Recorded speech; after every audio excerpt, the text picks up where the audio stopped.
জয় নিতাই, জয় গৌর, জয় রাধেশ্যাম।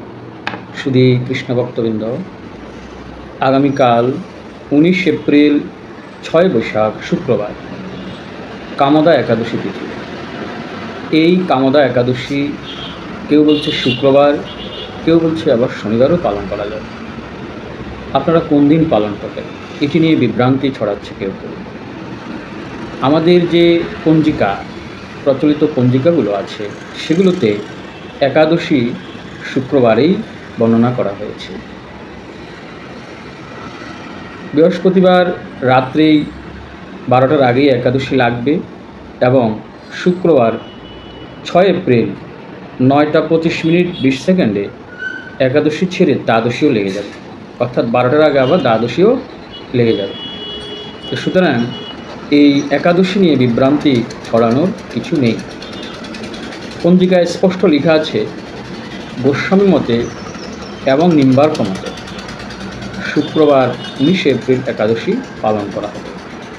তাই আমরা শুক্রবার একাদশী পালন করব। এই চৈত্র মাসের শুক্লপক্ষের একাদশী, এটি কামদা একাদশী নামে পরিচিত, কারণ এটি সকল ধরনের পাপক্ষয় এবং মোক্ষ প্রদান করে। এবং এই একাদশী বিষ্ণুর বিশেষ গুরুত্বপূর্ণ একটি দিন।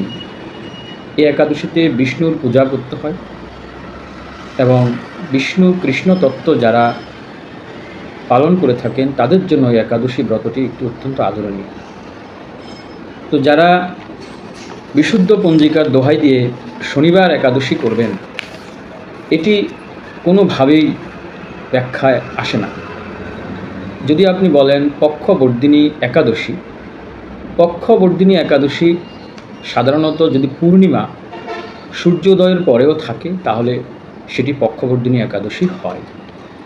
কিন্তু এখানে দেখা যাচ্ছে পঞ্জিকায় স্পষ্ট আছে যে মঙ্গলবার ভোর 5টা 1 মিনিটে পূর্ণিমা ছেড়ে যাবে, আর সূর্যোদয় হবে ভোর 5টা 43 মিনিটে।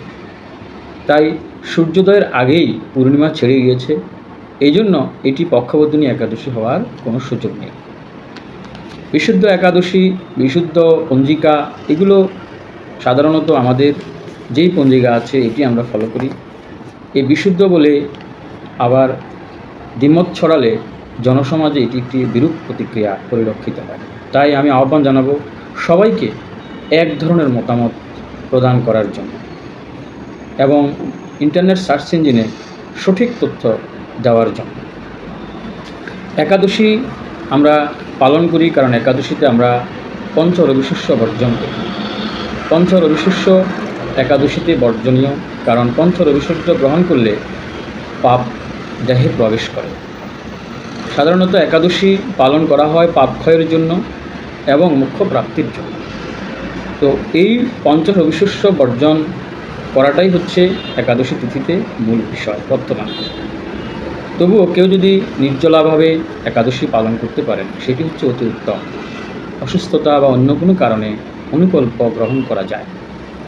তো যাই হোক সুধীবৃন্দ, আমরা শুক্রবার এই মোক্ষ প্রাপ্তি একাদশী নামে পরিচিত এই কামদা একাদশী আমরা পালন করব এবং এটি নিয়ে বিভ্রান্তির কোনো সুযোগ নেই।